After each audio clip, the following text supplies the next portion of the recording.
Okay, hello everyone. So welcome to this segment of Global Diversity CFP Day where I chat with a few of my friends who are not only developers who are in different parts of APEC, they themselves are also organizers, of conferences. And I thought it would be great to share their perspective with all of you who are interested in getting started with conference speaking, what the perspective is from an organizer perspective. So we have here with us Sona from Korea, and so I'm going to let her introduce herself. Hi, I'm Soeun and I'm a software engineer and JSconf Korea organizer. I'm based in Seoul. Nice to meet you. 안녕하세요. So Yeah. as Soon mentioned, she's from Korea, and the other interviews will be from organizers from different countries as well. So it'll be fun to hear different regional perspectives. So the reason that all of us are doing this online to begin with is because we are in the midst of a COVID pandemic, and we can't run away from talking about it. Korea has actually done quite well relative to the rest of the world, but understandably, the weather's very cold right now. So we want to ask you, so how are things like where you are right now? Yeah. Currently, Korea is experiencing a third wave of COVID. Even though the number of new cases has decreased, people are adhering to strict mask wearing policies, and we cannot meet with more than 5 people. Ah, Yeah. oh, so now, okay, today, this is a pre-record, but so I'm talking to Son in beginning of February. Yeah. I'm in Singapore and there are a lot of Chinese here. We celebrate the first day of the Lunar New Year. We call it Chinese New Year. Does Korea celebrate the first day of Lunar New Year as well? Yeah, we celebrate Luna Day as well. Yeah, Ah, so yeah, maybe next week I'm going to go to my hometown and meet my family. Yeah, yeah, so gatherings with your families are still okay. yeah, right. That's But nice. I heard, even in family, we cannot meet with more than 5 people. I Ah, heard. Yeah. yeah, we have that here also in Singapore, but I think our limit is eight. Yeah, eight. Eight. That's the Mm, maximum. I think for those of us who celebrate this, like Korean, Chinese, and whomever else, it's always very tricky because this is normally a occasion where you gather with many family members. Honestly, this is me for the first time in like 34 years. I've not spent New Year with my whole family. yeah. But we are where we are. So I hope everybody will take care of themselves and stay safe. Now back to the conference thing. So Son and I know each other from a few years back already. We first met in JSconf Europe in Berlin, I believe, and then a few more times, Soon came over to Singapore for JSConf Asia, and then you decided you wanted to organize JSConf Korea, the very first JSConf Korea. So I'm curious, like, did you ever organize a conference before that? Um, Previously, I had an introductory coding workshop for over 100 women. Yeah. So So yeah, from a coding workshop, yeah, you went to a whole conference. So it's such a big task. Why did you decide that you wanted to take this on, and like how much time did it take for you to prepare for this whole thing? Like conferences are so complicated, right?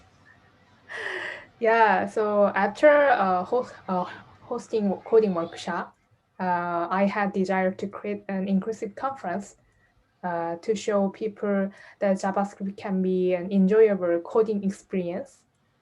Yeah, so attending JSConf EU was a catalyst that helped me start thinking about how to create a conference like that in Korea. And also, JSConf Asia helped solidify my ideas. Yeah. So yeah, it took almost a year to prepare for JSConf Korea. Yeah. So yeah, I think I also helped out with JSConf Asia. So the scale of the Asia JSConfs is slightly smaller than Europe and probably America because they have like thousands of people. For our side, we average about like 300 plus. What was the size of JSConf Korea? Ah, overall attendees are 500. Hmm. So for a conference of this scale, like 300 to 500 people, our lead time for organizing is about 1 year. That sounds about right. And there are so many things, like there are a million things to take care of as conference organizers. And of course, we have to Yeah. talk about them. First of all, you can't have a conference without speakers. So we let's touch on speaker selection. So as an organizer, what are the things that you look out for when you are like asking for CFPs and submissions? Um, yeah, so the committee look for proposals that deliver original idea as clearly as possible. So, or if the topic itself is unique and creative. For example, one of last JSCon Korea speakers' topic was accessibility. Even though the subject itself a little bit broad, the proposal was very clear and detailed with what the speaker did with. Yeah. So we read every single proposal. Yeah. Okay, you mentioned you read every single proposal. Do you Yeah. have an estimate of how many proposals were submitted to you? Um Estimate. yeah, the I forgot the exact number, but I remember maybe 300 or 300 or 400, I think. Yeah, so that's like so that's a lot. Okay, that's a lot. That's about the same Yeah. number I had to go through. And I think what you mentioned earlier is very important. So I want to highlight it again. You mentioned that it's so important for the submission Yeah. to be clear to Yeah. the organizers what your talk is about. Because I've heard some people, especially those who are new to this, they're like, oh, should I review everything? I think because I guess every conference we have different submission formats, right? Like some have a form, some just ask you to send an email. And I guess if you're unfamiliar, sometimes the different fields might be confusing. Most of the conferences that personally I have experienced is they have separate sections. Like they will ask you for name, bio, whatever. Then they have the talk title, the talk abstract. But I think most people struggle with the abstract part because they're like, oh, do I need to write it in a way where it's like, oh, exciting for the speakers, but I don't want to tell them everything. But now we as the organizers, we are saying that that is a separate section for you to share with the organizers only. Like only we will know. And we also won't publish that on like the website and the marketing. We will do the short version. But when you're submitting to us, it's so important, like what Soeun said, to be clear, to explain. It'd be nice if you had an outline so we know exactly what you're gonna say. And I mean, if you had slides, even better. Most people don't have slides, don't worry. Um, so yeah, this is just to highlight the point that someone made, that don't worry that you are giving it all away. It's even better to be clear because we have to read through 300, 400 Yeah. submissions, right? Yeah. So if you're clear, you're already like differentiating yourself. You already stand out. That's a very very good piece of advice that someone has Yeah. shared with us. And what else? Okay. For most of Asia, uh, Singapore is a bit special, but like most of Asia, English is not a first language. Yeah. And JSConf Korea, I was lucky enough, I managed to attend both JSConf Korea's the offline and online version. And I think JSConf Korea did an amazing job of being a bilingual conference. So I was wondering if Soeun could share a bit more about that. Yeah. So at first, Korea organizer want the conference to be a global conference. Yeah, so Korean or English can be a barrier depending on the language that you are comfortable in. So to improve accessibility, we tried to make a bilingual conference so many people can submit the proposal or just attend the conference. Yeah. So so for the translation, we had help from professional interpreters as well as from our organizers and volunteers. So I'm gonna talk about JSConf Korea experience as an attendee, because like Soeun's the organizer. So when I was there, the physical one, right? It was at like a conference center in Seoul, middle of Seoul. I think it was COEX Center. So when you walk into the hall where the speakers are gonna give the talks, the stage, right? Before you enter, there's like a table next to the entrance, and sometimes when you go to museums, they'll have these little devices with Yeah, the earphones that you carry with you, and you can hear all the different translation versions yeah, for the museum exhibits. I believe it's a very similar device that JSConf Korea organizers provided for the attendees. Like if you wanted the to have the translations, like if you could only speak English or if you could only speak Korean, it would definitely be very helpful. You yeah, pick one of these, you go in, and then you could experience the entire yeah, conference real time, either listening directly to the speaker on stage or yeah, you could listen to the live, like it was live translated, right, Son? yeah, right. Live translation and live captioning. So that in and of itself, that is amazing. And because you mentioned that it was a professional organization who did it, I believe again as a conference organizer, it's Yeah, not cheap. So I yeah, understand that you had to make a few trade-offs when it came to budgeting.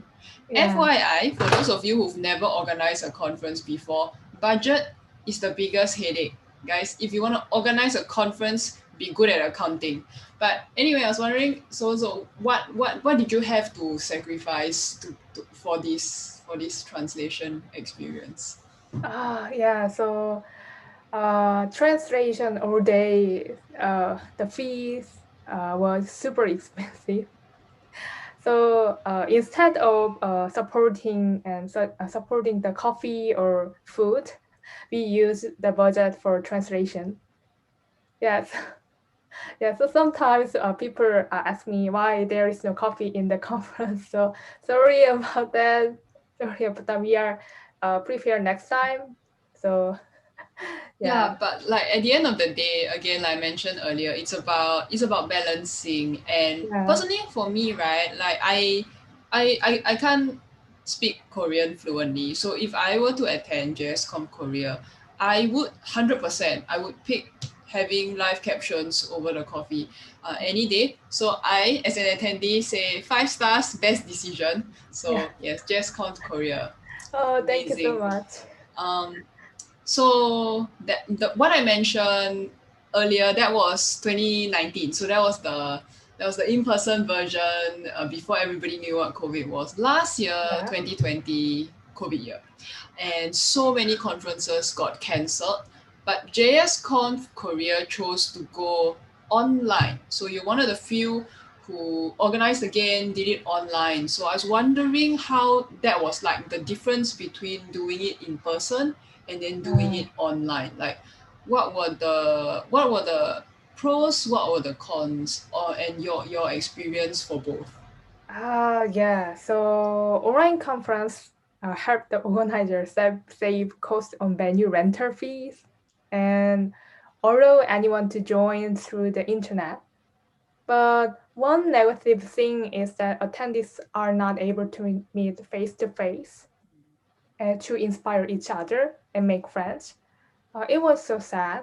So so our organizers and I thought about how to replicate the type of experience online. So we ended up making custom virtual T-shirts in Animal Crossing and meeting attendee in the game or creating video chat room to talk with speakers. But we still realize there are limitations while being online. So yeah, we really hope we can meet again after COVID. Yeah, I think a lot of people who are in this space, like the conference organizing space, because for now I think there's no clear answer. Like there's no date. Nobody in the world can say that, oh yeah, July 30th everything will be good. So it's really a wait and see situation. So when you went online, I was wondering what platform do you use for the conference, and because there were so many attendees, right, for JSconf Korea. We choose the I forgot the platform name. Was it Hop In? Oh Was it yeah, Hop In? Hopin. Yeah, we choose Hopin. We considered Bito before, but the Bito project I think was in the middle of process. So yeah, so we finally choose the Hopin, and the platform was so expensive. Yeah. Yeah, so I guess FYI Vito is what we are using now, but like right now, February 2021, so different because JSCon Korea was much earlier, was June? Was it June 2020? No, September. Yeah, Yeah. so between then and now, like the platform's very different. But I remember back then there weren't so many features yet. So I think it's also interesting for us organizers moving forward. I think there'll be more and more platforms. Yeah. Right. Like I think back in September the options we had were still like not that many. But I think moving into 2021, we will probably going to be seeing more and more platforms who want to do this. Maybe they have support for like breakout rooms, or they have better quality, even if there are like 300 streams, things like that. So I think that might be quite interesting to see in 2021. Yeah. So well, I think it's a rare opportunity for all of us who are from different regions to have a chat. So actually I'm curious, and I think our audience will be curious too. How is the tech community like in Korea? Yeah. So the Korean developer community is mostly active in Facebook. Yeah, but Twitter has also gotten more popular recently. Oh. Yeah, so there are many groups study together and share their knowledge online. Yeah, and there are so many contributors who translate English material and document into Korean for developers who are not familiar with English. Yeah, I think, I think so. I think that's a very interesting point that you mentioned about like translating documentation, because I mean most of the software we use are written by English speaking developers, but like again like I mentioned, right, in Asia English is not our first language. So I feel that even though we can read the English documentation, it's always more, I would say it's like a developer experience to be able to read in our own language. And I think what Soeun mentioned is like it's a community translation thing, because most of the time the people who originally wrote the software can't speak all the languages, like probably can't speak Chinese, can't speak Korean, and so it's always up to the local community to volunteer to translate. I feel that this is also a very good opportunity for those of us who are in this region to start getting involved in projects, especially the open source projects. Like if we are not confident in actually making like big code pull requests, documentation is also very important. I think we kind of overlook the importance of documentation. But like throughout the process of writing documentation, you also learn about the code itself. So it's kind of it helps you as well. Of course, I guess it's not for everyone, because translating does, like, it is very very mentally tough. Like for me, I'm bilingual only in English and Chinese. When I'm trying to translate things, it's also like I'm not very very sure. I'm just gonna share my experience with you. Like in Chinese, right? Like there are some. I'm used to working in English actually. So like for technical terms, sometimes I'm actually not sure should we like translate, because technical terms in software is very funny, right? Like we have things like strings. Do you just translate it like in Chinese? I've seen direct translation, but it's also very weird to translate strings. Like when you read like the Korean translated documentation, do you also start to wonder like, are these things supposed to be directly translated, or do you go by the sound of Ah, what it is in English? yeah, some part of technical term were translate, but some technical keyword read just the Use sound. English. Yeah, yeah. Ah, So like uh, for example, stream and polling, and we just use the the English term. yeah Yeah, yeah we yeah. I just think use stream and polling and yeah, yeah. yeah. I think that I also see that quite often. Because the first time I tried to write like blog posts or give a talk in Chinese, I also asked like my Chinese developer friends to look through, and then they're like, no, you don't have to translate it, just use the English word, it's fine. And I'm like, oh, okay. Yeah, so that's quite interesting. Yeah, Um, but back to the tech community, yeah. I guess most of us who didn't grow up in Korea, we probably have very limited knowledge of Korea. I mean, for me, I think Seoul is the capital, but I don't really know about the other provinces in Korea. I was curious, does all the tech stuff happen in Seoul, or are there like tech communities that are active outside of Seoul? Uh, Mostly the offline tech community meetup held in Seoul. Yeah, most of tech company located in Seoul metropolitan area. Yeah. So, but some meetup held in Jeju Island sometimes and or Busan. Yeah, yeah. Oh, that's cool. That's cool.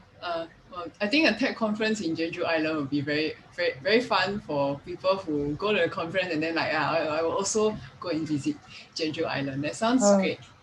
yeah. Um, I'm curious to know, like for like in Korea, right? I know there are like international world known uh tech companies that are Korean. Um, but how is like the smaller companies, like do developers have the choice to work in a smaller startup environment, or like if they want to, or do they or do most of them just like, oh, I'll go to the big companies, I'll go to Samsung, I'll go to Naver. I was Mm. just wondering how is it like, or like tech jobs in Korea. Uh, there are lots of developer position in Korea. So yeah, so depending on people's preference, people choose the company. Yeah. So some people prefer to go to big tech company, but some people want to go to the startup.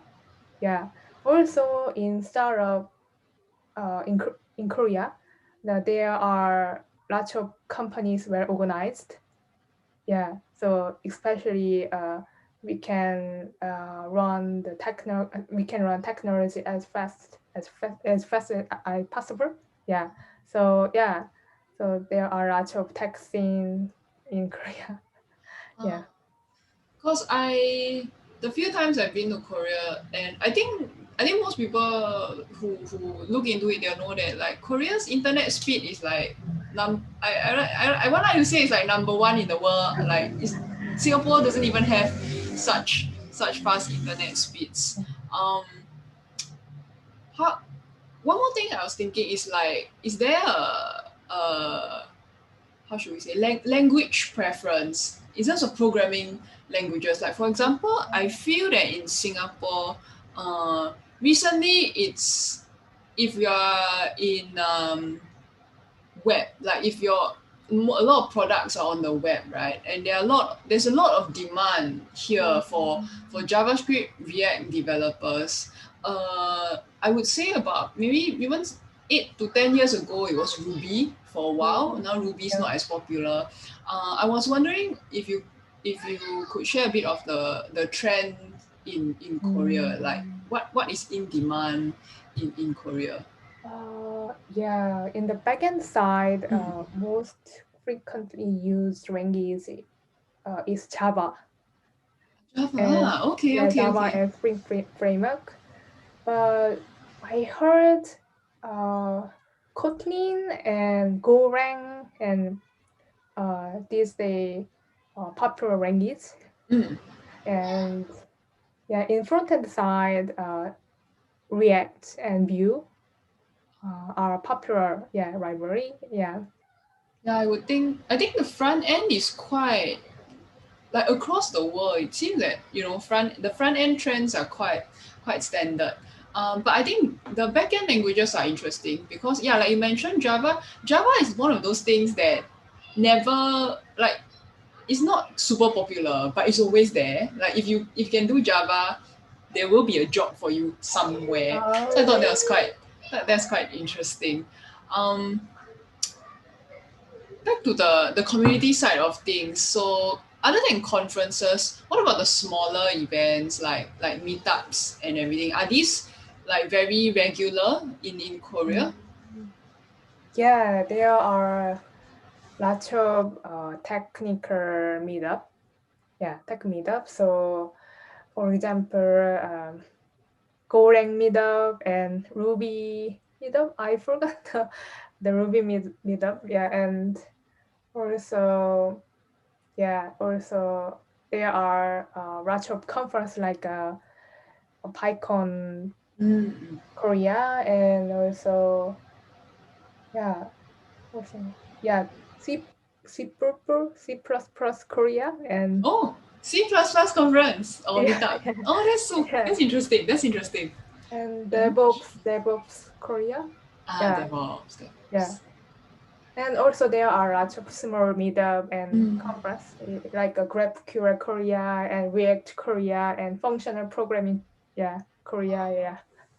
Okay, so it really sounds like the tech community in Korea is quite active. Yeah. I was wondering, so let's say someone like me, right? I can't speak Korean, but I would like to work in Korea. Is that going to be a problem? Like, is it necessary to be able to speak Korean if you want to work as a developer in Korea? Ah, yeah, most I think the people who want to work in Korea, uh, it requires Korean language skill. Yeah, but I think there are some international company like Line Online.